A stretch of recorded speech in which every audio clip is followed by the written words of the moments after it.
கலந்து கொள்வதற்காக கடந்த 23ஆம் தேதி துவங்கிய பயிற்சி முகாம் நேற்று இனிதே நிறைவு பெற்றது. 10 நாள் பயிற்சி முகாம்ங்கிறது மாவட்ட தலைவர்கள் 74 பேரும் அங்கே தங்கி பல பிரிவுகள்ல இருந்து பல துறைகள்ல இருந்து அறிஞர்களும் அதே போல மூத்த காங்கிரஸ் தலைவர்களும் வந்து 10 நாள் அவர்களோடு கலந்துரையாடி கேள்வி பதிலோடு ஒரு மிகப்பெரிய அனுபவத்தை மாவட்ட தலைவர்களுக்கு கொடுத்திருக்கிறது.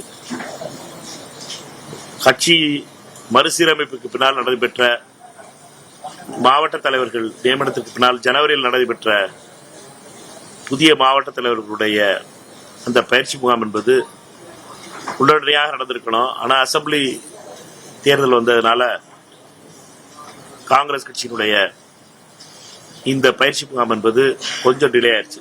அதற்காக அதனுடைய நிறைவு விழாவில் கலந்து கொள்வதற்காக நேற்று எதிர்க்கட்சி தலைவர் அன்பிற்குரிய ராகுல் காந்தி அவர்கள் நேற்று வந்து அந்த பயிற்சி முகாமில் கலந்து கொண்டு அந்த மாவட்ட காங்கிரஸ் கமிட்டி தலைவர்களோடு ஏறக்குறைய 6 மணி நேரம் அவர்களோடு செலவிட்டார்.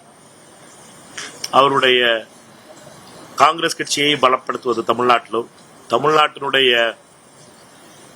தமிழ்நாட்டுக்கும் டெல்லிக்குமான பாலமாக காங்கிரஸ் கட்சி எப்படி இருக்க முடியும், மத்தியில் இருக்கின்ற காங்கிரஸ் கட்சியினுடைய நிலையையும் மத்தியில் காங்கிரஸ் நாளை ஆட்சி அமைக்கும் பொழுது தமிழ்நாடு காங்கிரஸ் எப்படி செயல்பட வேண்டும் என்று மாவட்ட தலைவர்களுக்கு எடுத்துரைத்தார். காங்கிரஸை பொறுத்த வரைக்கும் தமிழ்நாட்டினுடைய அடையாளமாகவும் தமிழ்நாட்டினுடைய பிரச்சனைகளுக்கு தமிழ்நாட்டிலிருந்து நம்ம எப்படி தீர்வு காணணும்னு நினைக்கிறோமோ அதே மாதிரி இந்திய தேசியத்தினுடைய முழு நம்பிக்கை வைத்திருப்பவர்கள் தான் இந்திய தேசிய காங்கிரஸ் இருந்தவங்க. எங்களை பொறுத்த மட்டும் காஷ்மீரில் தொடங்கி கன்னியாகுமரி வரைக்கும் இருக்கின்ற சூரத்தில் தொடங்கி போர்பந்தரில் தொடங்கி இட்டாநகர் வரைக்கும் இருக்கிற ஒவ்வொரு இந்தியர்களுக்குமான நாடு இந்த நாடு. அவரவர்களுக்கான உரிய மரியாதையை கொடுக்க வேண்டும், அவரவர்களுக்கான உரிய முக்கியத்துவத்தை கொடுக்க வேண்டும், அவரவர்களுக்கான உரிய பண்பாடு மற்றும் வரலாற்று சிறப்பை போற்ற வேண்டும். ஒருவருக்கொருவர் யாரும் யாரை விட்டு உயர்ந்தவர்கள் என்ற சிந்தனையை விடுத்து அனைவரும் சமமானவர்கள் என்ற சிந்தனையோடு இருப்பதுதான் இந்திய தேசிய காங்கிரசுடைய லட்சியம் என்பதை பற்றியெல்லாம் தலைவர் ராகுல் காந்தி அவர்கள் மிக நீண்ட நேரம் மாவட்ட தலைவர்களோடு பேசினார். அதற்கு பின்னால மாவட்ட தலைவர்களுடைய கூட்டத்திற்கு பின்னால மூத்த காங்கிரஸ் கட்சியினுடைய மூத்த தலைவர்கள் மற்றும் சில நிர்வாகிகளோடு பேச வாய்ப்பு கிடைத்தது. அந்த சந்திப்புக்கு பின்னாலே அந்த சந்திப்பில் காங்கிரஸ் கட்சியினுடைய நிலையை பற்றியும் தமிழ்நாட்டு காங்கிரஸ் கட்சி என்னென்ன செய்ய வேண்டும் என்பதை பற்றியும் தலைவர் எடுத்து சொன்னார். அதற்கு பின்னால மிக முக்கியமாக இந்த வாரத்தில் அடுத்த வாரத்தில் வரப்போகின்ற பாராளுமன்றத்தில் வரப்போகின்ற தொகுதி மறு சீரமைப்பு டீலிமிட்டேஷன் பில், எந்த பில்ல ஏப்ரல் 17ஆம் தேதி தோற்கடித்தோமோ அதே சட்டத்தை மீண்டும் மோடி அரசு அமித்ஷாவுடைய அரசு கொண்டு வருவதற்காக புறவாசல்ல பல வேலைகளை செஞ்சுக்கிட்டு இருக்கு. பல வகையில அதற்கான அண்டர்ஸ்டாண்டிங்கையும் அதற்கான திரைமறை வேலைகளையும் பாஜக செஞ்சுக்கிட்டு இருக்கு. அதுவும் குறிப்பிட்ட விதத்தில் பல கட்சிகளை உடைத்து, குறிப்பிட்ட விதத்தில் திரிணாமுல் காங்கிரஸ் கட்சியை உடைத்து, சிவசேனா கட்சியை உடைத்து பல வேலைகளை பண்ணிக்கிட்டு இருக்க அமித்ஷாவும் மோடி அவர்களும் டீலிமிட்டேஷன் பில்லை எப்படியாவது பாஸ் பண்ணணும் தமிழ் என்பதற்காக அரும்பாடுபட்டுக் கொண்டிருக்கிறார். அது அடுத்த வாரம் திங்கட்கிழமையில எந்த நேரம் வேணாலும் வரலாம். பிசினஸ் அட்வைசரி கமிட்டி மீட்டிங் திங்கட்கிழமைக்கு அப்புறம் நடக்கும் பொழுது எந்த நிலையிலும் மீண்டும் டீலிமிட்டேஷன் பில்லை அவர்கள் கொண்டு வருவதற்கான சாத்தியக்கூறுகள் இருக்கு. அவர்களை பொறுத்த மட்டும் அவர்கள் இந்த மாணவர் போராட்டத்தை நீட்டுக்கு எதிர்ப்பான போராட்டத்தாலும் மாணவர் போராட்டத்தையும் அவர்கள் கையாண்ட விதத்தால 20ஆம் தேதி ஜூலை நடைபெற்ற அந்த போலீஸ் தாக்குதலில் போன வாரம் ஃபுல்லா எல்லாருடைய கவனமும் அதில் திரும்பினதுனால இந்த டீலிமிட்டேஷன் பில்லை கொண்டு வராம தள்ளி வச்சிருக்காங்க. ஆனா எங்களை பொறுத்த மட்டும் டீலிமிட்டேஷன் பில்லுங்க என்பது காங்கிரஸ் கட்சியினுடைய அகில இந்திய காங்கிரஸ் கமிட்டியினுடைய நிலை என்பது தெளிவாக இருக்கிறது. தமிழ்நாடு காங்கிரஸ் கமிட்டியுடைய நிலை என்பதும் தெளிவு. எங்களை பொறுத்த மட்டும் டீலிமிட்டேஷன் இந்த நிலையில அவர்கள் எந்த சாக்லேட் கவர்ல போட்டு கொடுத்தாலும் சரி, டீலிமிட்டேஷனை பொறுத்த மட்டும் இது தமிழ்நாட்டுக்கு எதிரானது, தமிழர்களுக்கு எதிரானது, நம்முடைய குரலுக்கு எதிரானது என்பதில் மிக தெளிவாக இருக்கிறோம். நாங்க கடந்த 17ஆம் தேதி, ஏப்ரல் 17ஆம் தேதி நடைபெற்ற பாராளுமன்ற வாக்கெடுப்பில் எப்படி அனைவரும் சேர்ந்து, எதிர்க்கட்சிகள் அனைவரும் சேர்ந்து தோற்கடித்தோமோ அதே போல தோற்கடிப்பதற்கான முழு முயற்சியை மேற்கொள்வோம். எங்களை பொறுத்த மட்டும் இந்த டீலிமிட்டேஷன் பில் என்பது சாமானிய மக்களுக்கு எதிரானது, பாஜகவினுடைய வன்ம அரசியலுக்கு துணை செய்யக்கூடியது. புதிய டீலிமிட்டேஷன்ல எப்படி அசாம்ல சிறுபான்மை மக்களுக்கும் தாழ்த்தப்பட்டவர்களுக்கும் அதிகாரங்களை குறைப்பதற்காக எப்படி மறுசீரமைப்பு செய்யப்பட்டதோ அதே போல மீண்டும் பாஜக செய்வதற்கான வாய்ப்பு நிறைய இருக்கிறது. இந்தியா முழுவதும் அவர்கள் மக்களால் தோற்கடிக்கப்பட போகின்ற நிலை உருவாகி இருக்கிறது. இந்த நிலையில அவர்களுக்கு கிடைத்திருப்பது ஒரே ஒண்ணுதான், இந்த டீலிமிட்டேஷன் மட்டும்தான். இருக்க பார்லிமெண்ட்டை வச்சு அவர்கள் போன தடவை தனி பெரும்பான்மை வாங்க முடியல. 400 சீட்டு ஜெயிப்போம் சொன்னாங்க. கடைசியா பாத்தீங்கன்னா 240 சீட்ல வந்து வண்டி நின்றுச்சு. அதனால மக்களை பொறுத்த மட்டும் பாஜகவை எதிர்த்து, மோடியை எதிர்த்து, அமித்ஷாவை எதிர்த்து வாக்களிப்பதற்கு மிக தெளிவாக இருக்கிறார்கள். அதை நிறுத்துவதற்காக அவர்கள் எடுத்திருக்கின்ற ஆயுதம் என்பது டீலிமிட்டேஷன். இந்த ஆயுதத்தை பொறுத்த மட்டும் தமிழ்நாட்டில் மதர்சார்பற்ற கூட்டணின்னு நாங்கள் எல்லாரும் ஒரு கூட்டணியா இருந்தோம். அந்த கூட்டணியில திமுக தலைமை வகித்தது. அந்த கூட்டணியில் இருந்த அனைத்து கட்சிகளும், காங்கிரஸ் கட்சி அந்த கூட்டணியில் வெளியில வந்துருச்சு. ஆனால் காங்கிரஸ் கட்சியுடைய நிலை என்பது மாறல. எங்களை பொறுத்த மட்டும் இந்த டீலிமிட்டேஷன் பில்லுங்கிறது தமிழ்நாட்டுக்கு எதிரானது, தமிழ்நாடு மக்களுக்கு எதிரானது, தமிழர்களுக்கு எதிரானது, தமிழர்களுடைய அதிகாரங்களுக்கு எதிரானது.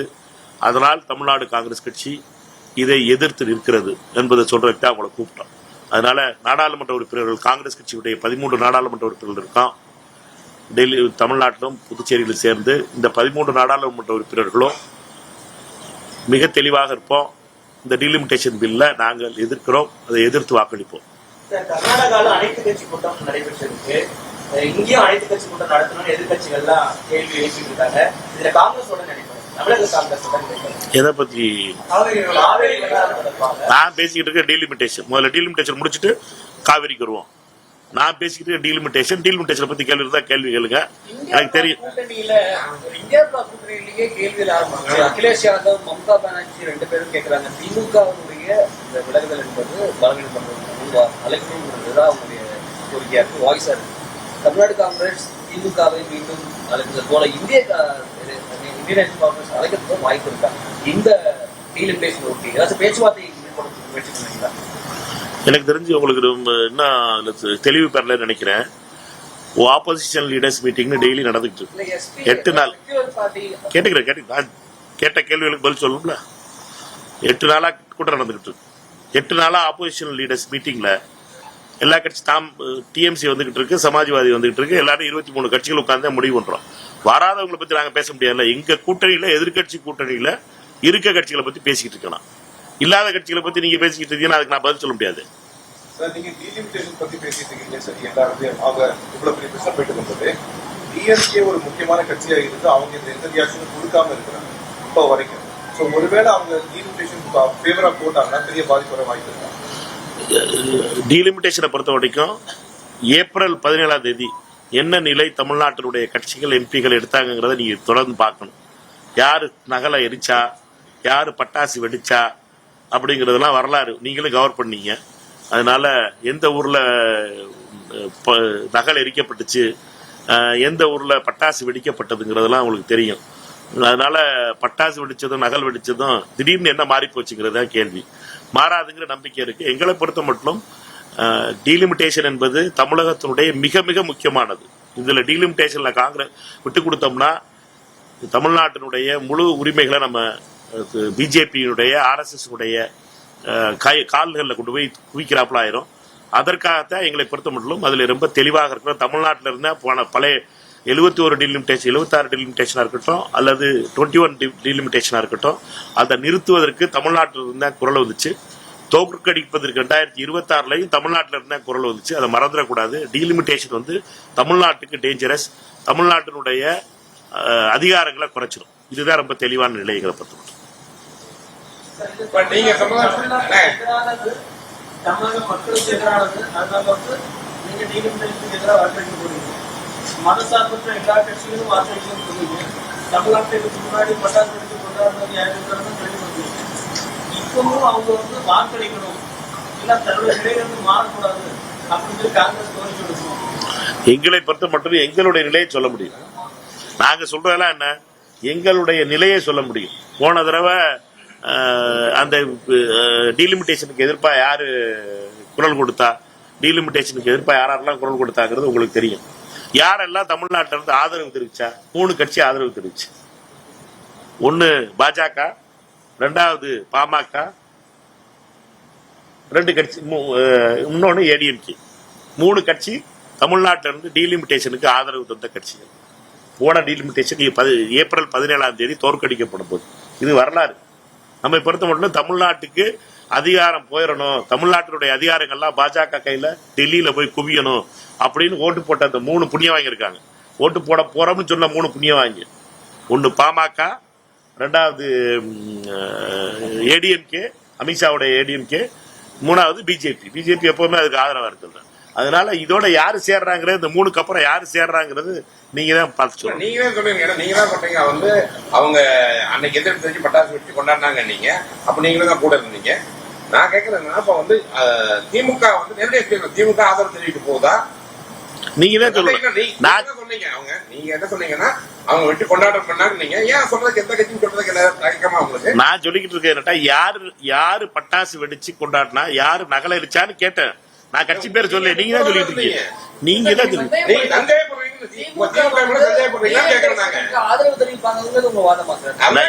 எங்களுடைய வாதம் 2 பேருக்கு புரியல நினைக்கிறேன். 2 பேரும் புரியல. நீங்க சொல்லுங்க திமுக வந்து ஆதரவு தெரிவிக்கலாம்னு கேட்கறீங்க. அது எங்களுக்கே திருப்பி கேக்குறீங்க. நீங்க எதை சொல்றீங்க? வாய்ப்பு இருக்கா? நாங்க அவங்ககிட்ட கேட்கணும்.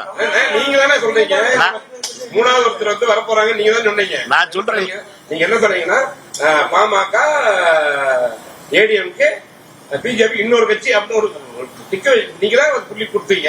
அதான் யாரும் நான் கேட்கறேன். 3வது யார் வர்றாங்களான்னு கேட்டேன். யார் வர்றாங்க உங்ககிட்ட பத்திரிகையாளர் கடை கேட்க முடியும். நீங்க தானே ஊர் செய்தியா வச்சிருக்கீங்க. வரக்கூடாதுன்னு நினைக்கிறோம். சொல்ல மாட்டேன்றீங்க. நான் திருப்பி நான் சொல்றேன், உங்ககிட்ட குழம்பிராதிய.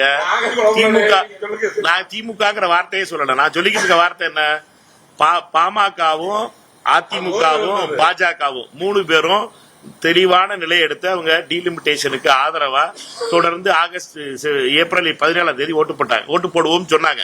அங்கே ஓட்டு போட முடியல அவங்கனால. பிஜேபி இல்ல, இந்த 2 கட்சிகளும் ராஜ்யசபால தான் இருந்துச்சு. அதனால ராஜ்யசபாவுக்கு இந்த பில் போகவே இல்லை. அதனால ரொம்ப தெளிவான நிலை. எங்களை பொறுத்த மட்டும் இது போக இருக்க எந்த கட்சியும் பாராளுமன்ற எம்பிக்கள் வச்சிருக்க கட்சிகள் தான் அடுத்த கேள்வியை. எம்பிக்கள் வச்சிருக்க காங்கிரஸ்ல இருந்து எம்பிக்கள் இருக்க. நான் முதல்ல என்ன சொன்னேன், 13 காங்கிரஸ் எம்பிக்கள் இருக்கோம். நாங்க யாரு இதுல ஓட்டு போட்டோம்னா கூட, காங்கிரஸ் கட்சியில நாங்க அதுக்கு ஏத்து ஓட்டு போட்டோம்னா கூட அது வந்து தமிழ்நாட்டுக்கு செய்யற துரோகம் சொன்னேன். தமிழ்நாட்டுக்கு காங்கிரஸ் கட்சி நான் உட்பட, தமிழ்நாடு காங்கிரஸ் கமிட்டியுடைய தலைவராக இருக்க நான் உட்பட இந்த பில்லுக்கு ஆதரவு தெரிவிச்சேன்னா அது தமிழ்நாட்டுக்கு துரோகம் சொல்றேன். இதுக்கு மேல என்ன சொல்ல முடியும்? டீலிமிட்டேஷன் முடிச்சிருவோம். கேள்வி முடிஞ்சிருச்சா? எங்களை பொறுத்த மட்டும் எங்களோட பில்லு கிடையாது. அது எங்களோட பில்லு கிடையாது. நாங்க சொல்றது எல்லாம் என்ன, ஒரு பில்ல பிஜேபி கொண்டு வருது, அதுதான் எல்லாத்தையும் ஆதரவு கேட்டுக்கிட்டு இருக்கு. பாஜக வந்து ஆதரவு கேட்டுக்கிட்டு இருக்கு. பில்ல கொண்டு வர்றது நாங்க, எங்க பில்லு கிடையாது. அது பாஜகவோட பில்லு யாராட்ட கேட்கணுமோ ஆதரவு கேட்டுக்கிட்டு இருக்கு பாஜக. நாங்க சொல்றோம், நாங்க ஆதரவு கொடுக்க மாட்டோம்ப்பா, பாஜக காரர்களே நாங்க ஆதரவு கொடுக்க மாட்டோம். நீங்க என்ன மிரட்டு மிரட்டினாலும் சரி, சிபிஐ வச்சு மிரட்டினாலும் சரி, இடியை வச்சு மிரட்டினாலும் சரி, யாரை வச்சு மிரட்டினாலும் நாங்க ஆதரவு கொடுக்க மாட்டோம்ங்கிறது காங்கிரஸோட நிலை. தமிழ்நாடு காங்கிரஸோட நிலையும் அதுதான். எங்களை பொறுத்தப்பட்ட இந்த பயத்துக்கெல்லாம் பயப்பட மாட்டோம் அப்படின்னு சொல்றோம். நாங்க அப்பவும் சொன்னோம். 2026 ஏப்ரல் 17 அந்த சட்டம் தோற்கடிக்கப்படும் போது இதே நிலை தான், இன்னைக்கு இதே நிலை தான். இதுக்கு நடுவுல யாரு மியூட் ஆயிருக்கிறாங்கிறது அவங்களுடைய கேள்வி.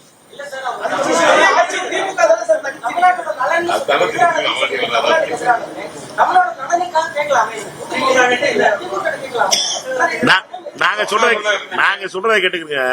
நாங்க ஒரு மதசார்பற்ற கூட்டணி ஒரு அணியில இருந்தோம். அந்த கூட்டணியில இருந்து வெளியில வந்துட்டோம். நீங்க ஒரு சேனல்ல இருந்து வெளியில வந்துட்டீங்கன்னா அந்த சேனலை பத்தி பேசுவீங்களா? பேச மாட்டியா? அப்படித்தான் இருப்பீங்க. அது மாதிரி நாங்க அந்த கூட்டணியில இருந்து வெளியில வந்துட்டோம். அதை பத்தி நாங்க பேச விரும்பல. நாங்க கேட்கற எங்களுடைய நிலை என்ன, காங்கிரஸ் கட்சியுடைய நிலை என்ன? நாங்க தமிழ்நாட்டுக்கு துரோகம் செய்யக்கூடாது, தமிழ்நாட்டுக்கு இந்த டீலிமிட்டேஷன்ங்கிறது வந்து துரோகம், தமிழ்நாட்டுக்கு எதிரான இது, தமிழ்நாட்டினுடைய துரோகம் செய்வதை யாரும் இதுல அனுமதிக்க கூடாதுங்கிறோம். அவர் சகோதரர் கேட்டாப்ல நீங்க போய் ஆதரவு கேட்க வேண்டியன்னு, நாங்க இந்த பில்லே கொண்டு வரலையே, பில்லை கொண்டு வந்தவங்க ஆதரவு கேட்டுக்கிட்டு இருக்காங்க. நிலை எடுக்க வேண்டியது அவங்களோட நிலை, நான் எதுக்குறமா இல்லையான்னு. நீங்க கேட்க வேண்டிய கேள்வி என்ன, டீலிமிட்டேஷனுக்கு யார் ஆதரவு தெரிவிக்கிறான்னு இருக்க எம்பிக்கள்லாம் 63 எம்பி நினைக்கிறேன் தமிழ்நாட்டில், மொத்த ராஜ்யசபாவையும் சேர்த்து 62 நினைக்கிறேன், 62 ராஜ்யசபா மொத்த ராஜ்யசபாவையும் சேர்த்திங்கன்னா 62 பேர் இருப்போம். 62 பேர்ட்ட கேளுங்க மைக் நீட்டி, நீங்க ஆதரிக்கிறீங்களா டீலிமிட்டேஷன்? எல்லாரும் பதில் சொல்லட்டும். அதுல கணக்கு தெரிஞ்சிருப்போம் 62ல எத்தனை பேர் வாக்கு போட போறாங்க. இதை செய்ய வேண்டியது உங்களுடைய கடமை. ஏனென்றா தமிழ்நாட்டினுடைய ஏப்ரல் 17 நடைபெற்ற நாடாளுமன்றத்தில் 40க்கு 40 நாடாளுமன்ற உறுப்பினர் புதுச்சேரி உட்பட எதிர்த்து வாக்களிச்சோம். அப்பதான் பட்டாசு வெடிச்சோம். பட்டாசு வெடிச்சது வந்து அன்னைக்கு சாயந்தரம் நைட்டு ஓட்டு போட்டு முடிச்ச உடனே அந்த என்னைக்கு வந்து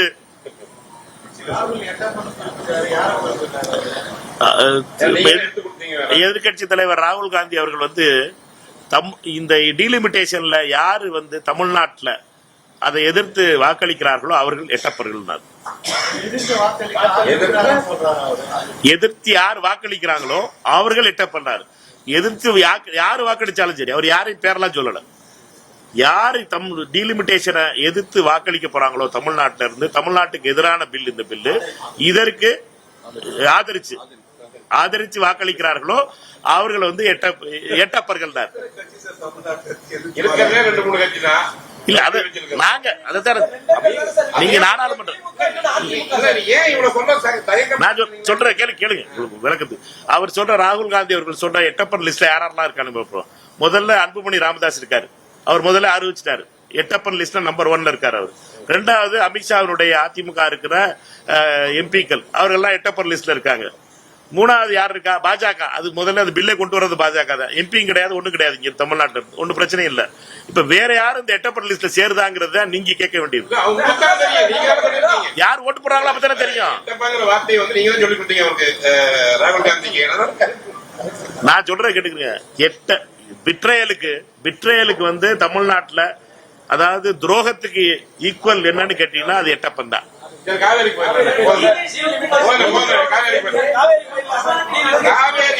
காவேரி பிரச்சனை வந்து ஏன் வந்து இவ்வளவு அரசியல்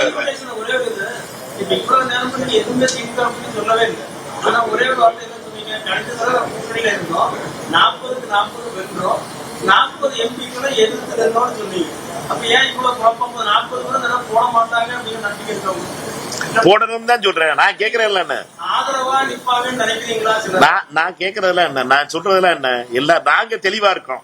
வேற யாரும் குழம்பி இருக்காங்களாங்கிறத கேட்க வேண்டியது உங்களுடைய பொறுப்பு தானே. சிலர் ஆதரவு போயிடுவாங்களா, எட்டப்படுறதா மாறிடுவாங்களா அப்படின்னு நீங்க நினைக்கிறீங்க?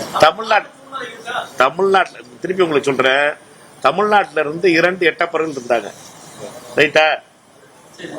இந்த பில்லுக்கு ஆதரவா அவர்களுக்கு ஓட்டு போட முடியல. என்னன்னா இந்த பில்லுக்கு எதிர்ப்பா டீலிமிட்டேஷனுக்கு ஆதரவா 2 பேர் ஆதரவு சொன்னாங்க. ஒன்னு அன்புமணி ராமதாஸ் அவர்களும் அதிமுகவினுடைய எம்பிக்களும். இதுதான் இவர்கள் தான் எட்டப்பர்கள் முதல்ல சொன்னது. இந்த தடவை பில் வரும்போது இந்த லிஸ்ட்ல எட்டப்பர் லிஸ்ட்ல வேற எதுவும் சேருதாங்கிறத நீங்க தான் கேட்கணும். பில் வந்தோன்னா தானே தெரியும். இந்த வாரம் வரப்போகுது, அடுத்த வாரம் வரப்போகுது. நீங்க பப்ளிக் பிரஷர் தான், மக்களுடைய பிரஷர்னாலதான் யாருமே மாற போறது. நீங்க யாருமே கேட்கலன்னு வச்சுக்கிறேன். நீங்க எல்லாரும் என்ன பண்ணிட்டு இருக்கீங்க? இப்ப தண்ணி வந்துருச்சு காவிரியில, தண்ணி வந்துருச்சு வரப்பா முடிச்சுக்கிறேன். அடுத்து வருவோம், காவிரிக்கு தானே வர்றேன். இப்ப தண்ணி வந்துருச்சு. ஆனா வந்து ஒரு பிரச்சனை, தண்ணி வந்த பிரச்சனைய இப்ப ஏன் தண்ணி வந்துச்சுன்னு கேள்வி கேட்போம். கேளுங்க. கர்நாடக முதலமைச்சர் டி கே சிவகுமார் திமுகவோடு இணைந்து தமிழ்நாட்டில் நமக்கு எதிராக செயல்படுறாரு. காங்கிரஸ் தலைமை சொன்னா டி கே சிவகுமார் கேட்க மாட்டார், ஸ்டாலின் சொன்னதான் கேட்பார்னு அமைச்சர் நிர்மல்குமார் சொல்லியிருக்காரு. நீ ஒண்ணு மட்டும் புரிஞ்சுக்கணும், டி கே சிவகுமார் அவர்களை பொறுத்த மட்டும் அவர் கர்நாடகாவை அவர் பேசுவார். அவரை பொறுத்த மட்டும் தமிழ்நாட்டு நலன் அவருக்கு முக்கியம் கிடையாது. என்னை பொறுத்த மட்டும் எனக்கு தமிழ்நாட்டு நலன் முக்கியம். தமிழ்நாட்டுக்கு தண்ணி வரணும். தமிழ்நாட்டை பொறுத்த வரைக்கும் தமிழ்நாடு முதலமைச்சர் போய் பேசணும்னு நினைச்சாருன்னா அதுல தப்பு கிடையாதுன்னு நினைக்கிறேன். எப்படியாவது தமிழ்நாட்டுக்கு தண்ணி வரணும். நம்மளுடைய பிரச்சனை என்னன்னா, அங்க இருக்க கர்நாடகத்துல இருக்க எல்லா அரசியல்வாதியும் ஒன்னா நிக்கிறாங்க. இங்க பாத்தீங்கன்னா இங்க இருக்க ஆளுகள் தான் நம்ம குறைய சொல்லிக்கிட்டு இருக்கோம். அவங்கள பார்த்து இவங்க சொல்றாங்க, இவங்கள பார்த்து இவங்க சொல்றாங்க. அங்க இருக்க ஆளை பத்தி சொல்லியா கர்நாடகக்காரங்களை சொல்லுங்கப்பா. நீங்க பிரச்சனை என்னன்னா, தமிழ்நாட்டினுடைய பிரச்சனை என்ன? ஒருத்தரை மாத்தி ஒருத்தி நம்மளத்தான் கையை காட்டிக்கிட்டு இருக்கமே ஒழிய நம்ம தமிழ்நாடு ஒரே வாய்ஸ்ல பேசுறது கிடையாது. சட்டமன்றத்துல தீர்மானம், அனைத்து கட்சி தீர்மானம், அனைத்து கட்சி எல்லாம் உட்கார்ந்துருச்சு சட்டமன்றத்துல.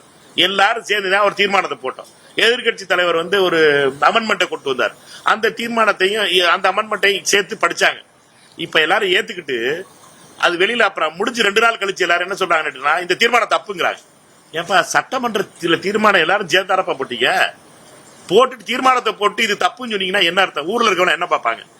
ஊர்ல வெளியில இருக்கவங்க எல்லாம் என்ன பார்ப்பாங்க? என்னடா தமிழ்நாட்டுல யாரும் எந்த கட்சியும் சட்டமன்றம் அதாவது ஒருமித்த கருத்தோட நாங்கள் வந்து நாங்க தீர்மானம் நிறைவேற்றோம் அப்படிங்கறத தீர்மானத்தை கொண்டு போய் கொடுக்கணும் மத்திய அரசு கொண்டு போய். அதை கூட கொடுக்க முடியாத நம்ம ஆக்கி குடிச்சிட்டீங்களே. ஏன்னா இங்க ஸ்டேட்மெண்ட் கொடுத்ததுனால தமிழ்நாட்டை பொறுத்த மட்டும் உள்ள அரசியல் தான் முக்கியமா இருக்கே ஒழிய தமிழ்நாட்டுக்கு தண்ணி வர்றது முக்கியமான அது முக்கியம் கிடையாது. தமிழ்நாட்டுக்கு நல்ல காவிரியில அந்த மேதாது அணை நிப்பாட்டணுமா அது முக்கியம் கிடையாது. அவங்களோட அரசியல் தான் முக்கியமா இருக்கே ஒழிய தமிழ்நாட்டினுடைய ஓவரால் நன்மை முக்கியமா இல்லாம போயிருச்சு. இதுதான் வருத்தத்துக்குரிய விஷயம். இதைத்தான் நான் சொல்ல விரும்புறேன். கர்நாடக அரசியல்வாதிகள் எல்லாரும் ஒன்னா இருக்காங்க. அவர்களை பொறுத்த மட்டும் அவர்களுடைய ஸ்டேட்ல தண்ணி காப்பாத்துறாங்க. இப்ப மழை வந்த உடனே திறந்து விட வேண்டியா இருக்கு. மழை வந்துருச்சுல, இப்ப நிப்பாட்ட வேண்டியானா? இப்ப தண்ணியை வச்சு கொடுக்க கூடாது 3 நாள் போய் நேத்து தான் எடியூரப்பா போய் போராட்டம் பண்ணிருக்காரு. தண்ணிக்கு தமிழ்நாட்டுக்கு திறந்து விடக்கூடாதுன்னு. நிப்பாட்ட முடியாது, மழை அவ்வளவு பேஞ்சுக்கிட்டு இருக்கு. அதனால தண்ணி திறந்தா விட்டான். ஏன்டா அவர்களை பொறுத்த மட்டும் தண்ணி கூடாதுன்னு ஒரு எடியூரப்பா பாஜகவுடைய முன்னாள் முதலமைச்சர் இன்னைக்கு வந்து அவருடைய பையன் வந்து இன்னைக்கு கடிதம் எழுதியிருக்காரு தமிழக முதலமைச்சர். அவங்க பண்ற அட்டூழியம்லாம் என்னன்னு கேட்டீங்கன்னா, இவர்களை பொறுத்த மட்டும் யாரெல்லாம் எழுதிருக்காரு திருவள்ளுவர் சிலைக்கு போயிட்டாப்ல. இப்ப பிரச்சனை என்னன்னு கேட்டீங்கன்னா, கர்நாடக அரசியல்வாதிகள் எல்லாரும் தமிழ்நாட்டுக்கு எப்படா தண்ணி கொடுக்காம இருக்கணும்ங்கிறத பார்த்தாங்க. இப்ப மழை வந்துருச்சு, தண்ணியை திறக்க வேண்டியா போச்சு, தண்ணியை கொடுத்தே ஆகணும். இப்ப நம்ம பாத்தீங்கன்னா நம்ம என்ன பண்றோம், தமிழ்நாடு அரசுக்குள்ள பேச ரெடியா இல்ல. தீர்மானத்துல யாரெல்லாம் ஒண்ணு சேர்ந்து பேசுறோமோ அவங்க எல்லாம் பேச ரெடியா இல்ல. கோர்ட்டுக்கு போறோம், நான் தனியா போவேன், நீ தனியா வா. தமிழ்நாட்டு மக்கள் வந்தவங்களை பார்த்து என்ன நினைப்பாங்க? அதாவது தமிழ்நாடு முதலமைச்சர்னு ஒருத்தர் இருக்காரு. அவருடைய முதலமைச்சர் எல்லாரும் சட்டமன்றத்தில் பத்தியே பேசல, தீர்மானமே போடல, ஒண்ணுமே பேசலப்பா, யார்கிட்டயுமே பேச மாட்டாரு. தனியா அவர் தான் முடிவு எடுக்கிறாருன்னா பரவாயில்ல கேட்கலாம்.